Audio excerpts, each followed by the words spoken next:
lasagna. Gucci be fresh like first day of school. Diamond dripping wet is like they push me in the pool. Making paper airplanes out of hundreds, what I do. Passing Ace of Spade like it's bottled water to the crew.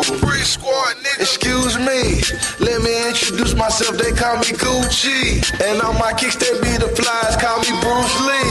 And I don't talk my money, do the talking usually. I'm super chillin', but my money be the rudest. I don't have an ego, but my money do. And I don't have a big mouth, but my money do.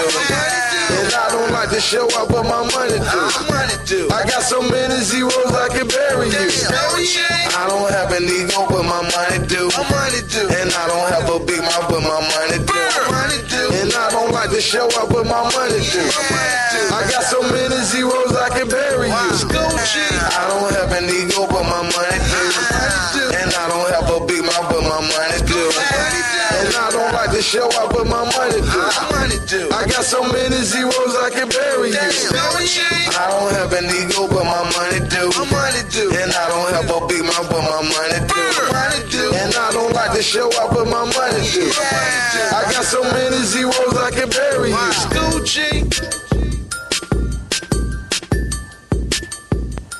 You are listening to John Henry Media Network from the United States of America.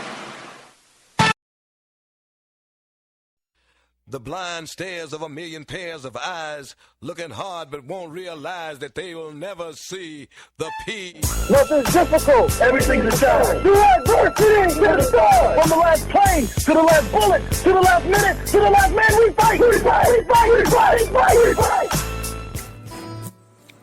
The story of the real Hannibal. In the Upper Nile Valley signals the beginning of the end for the highest civilization the world had known. The conquerors, quite literally, changed the complexion of the conquered. Now you're beginning to get a mulatto-sized population that a whole lot of people keep misinterpreting as white. With each one of these invaders came the bastardization of the population based on the fact that for the sake of pleasure, the foreign soldier heads for the female population at a time the male population has been defeated in war. The Greeks' rule didn't last that long before they were challenged. An ambitious and well-dressed bunch of thugs across the ocean, not very educated, but they could fight like hell, called Romans, began to have ambition for the trade in the Mediterranean. Carthage, a powerful black state in North Africa, had imperial ambitions of its own. By the 3rd century BC, its forces had crossed the Mediterranean and established a large province in Spain. The military commander of Carthage had apprehensions about his Roman neighbors and warned his son to keep a watchful eye. Hannibal's father, he would point across the ocean and said, there's some evil people over there. We better bring the war to them before they bring it to us. Hannibal never forget. Hannibal is only 26 when he takes charge of the army. He launches an audacious military adventure, leading his men and their elephants over the Pyrenees Mountains into France, then pointing them across the Alps, boldly, toward Rome itself. Heavy casualties, overextended supply lines, and defection of allies drive Hannibal off the soil of southern Europe. He retreats back home to Carthage. The Romans have made a mission, almost a cult, out of the destruction of Carthage. They would meet each other in the mornings. Good morning, Roman citizen. Carthage must be destroyed. Yes, of course, Roman citizen. Carthage must be destroyed. Rome's legions clash with Hannibal near Zama. His troops are defeated. Hannibal is sent into exile. His once mighty nation becomes another colony of Rome. and an administrative center for their empire. Now, the Roman Empire internally was not very rich. Africa became the breadbasket for the Roman Empire. And except for Africa, the Roman Empire would not have been able to sustain itself. Now, the Roman presence in North Africa is going to force into being one of the great events in human history. Roman taxation, Roman oppression would cause people to turn to new gods and question old gods, to turn to a story about a God who comes forth to rescue them. Now, they would draw from African folklore the story of the child in the manger. Now, what am I saying? Later, in retrospect, he was referred to as Jesus Christ. Now, you can argue about the coloration of Christ if you want to, but I can sell that very quick and we can go on to the next subject. Was he a Roman? The answer is no. Was he a Greek? The answer is still no. These were the only European types in that part of the world at the time. If he was neither Roman or Greek, he was one of those other people. And all of those other people were non-European and non-white. And he came from the other people. During that time of Roman dominance, Africans hold high military and administrative posts in the empire. It's difficult. Everything's a challenge. Through adversity to the stars. From the last plane to the last bullet to the last minute to the last man, we fight. We fight. We fight. We fight. We fight. We fight. Dreadlock Rasta. It was a buffalo soldier.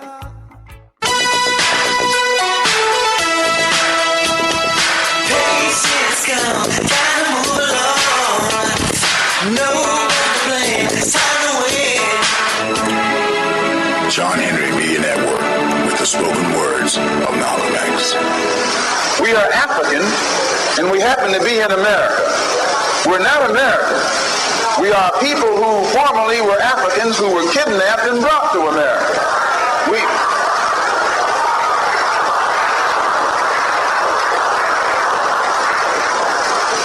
Our forefathers weren't the Pilgrims. We didn't land on Plymouth Rock. The rock was landed on us.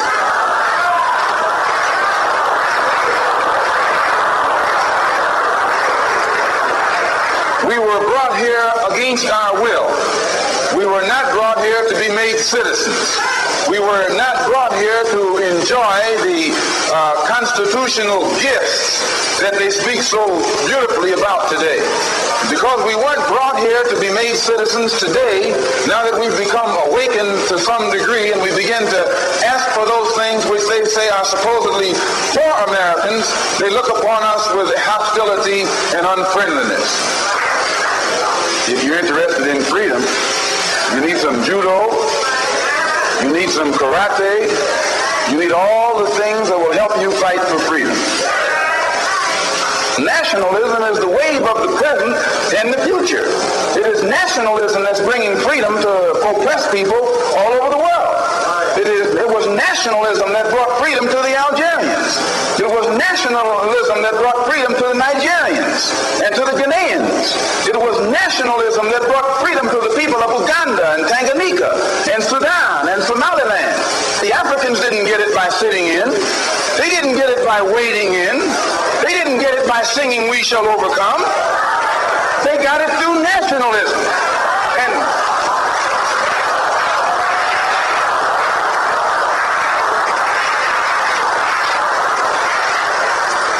And you and I will get it through nationalism.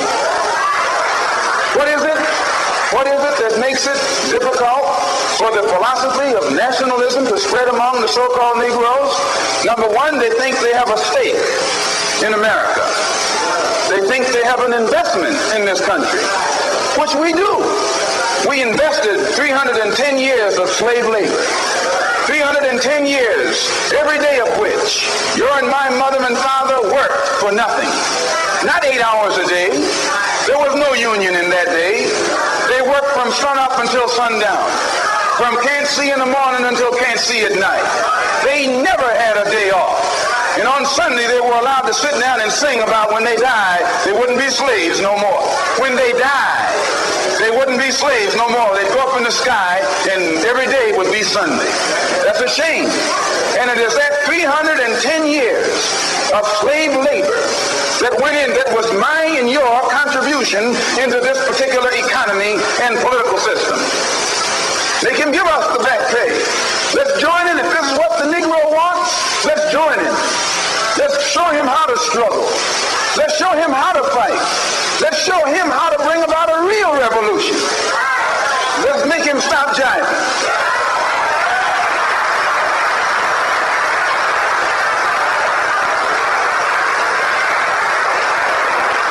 You don't need a debate. You don't need a filibuster. You need some action.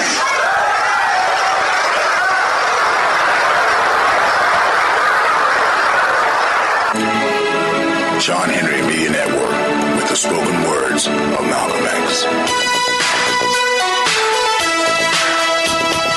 Pace is gone, gotta move along. No one to blame, it's time to win.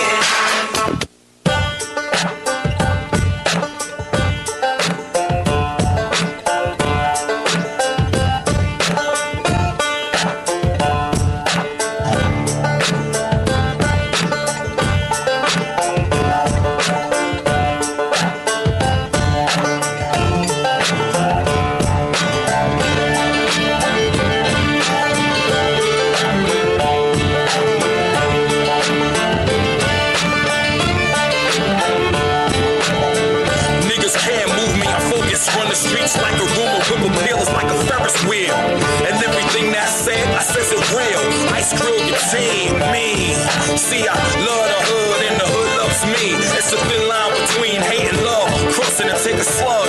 That'll erase your mug. So embrace the thug or get placed above. People ask how I follow God and still curse as the lingo of the hood. Damn it, you don't understand it. So while you're all in church preaching the upper class, kissing ass, I'm in the trenches with gangsters showing them ways to get paid without pushing powder. But pushing power, if you don't know the hood, then don't speak unless you're spoken to. Your comments will end up choking you or stomping you, I promise you. Dig a hole in the middle, dig a hole in the cocoa ground. Dig a hole in the middle, I'm gonna put you down. Dig a hole in the middle, dig a hole in the cocoa ground. Dig a hole in the middle, I'm gonna put you down. I roll with goons, little homie, they get it poppin'. Click clack, click clack, click clack, bodies dropping. They were grown when they missed you, but that was luck. They coming through tomorrow, shorty, that's what's up. Got back, they dang dang, hit you with the bang bang. Stand over your body and hit you with the same thing. We were tight for a minute, riding the same lane. You switch colors, say goodbye to your brain, man. Thought I was banging your wifey, it wasn't me. You got stomped at that party, now that was me. Face to face, only a bitch dude stumps you. Like gun talk, only a real dude bust you. Don't get bust in your eye in front of your girl, blood dripping on your Timbos. Fuck your world. I bump dudes when I walk in the hood. Shit ain't pretty. From the X to Brick City, I spit gritty. Dig a hole in the middle, dig a hole in the cocoa ground. Dig a hole in the middle, I'm gonna put you down. Dig a hole in the middle, dig a hole in the cocoa ground. Dig a hole in the middle, I'm gonna put you down. Dumb fucks think rap music causes violence. Any albums that made Bush put Iraq to silence. Vietnam, Desert Storm wasn't because of Killer Cam, Mobb Deep, 50 Cent, or Game. Hey, chicks be spazzing out thinking I'm crazy. Forget a baby, go half on a 380. Roll that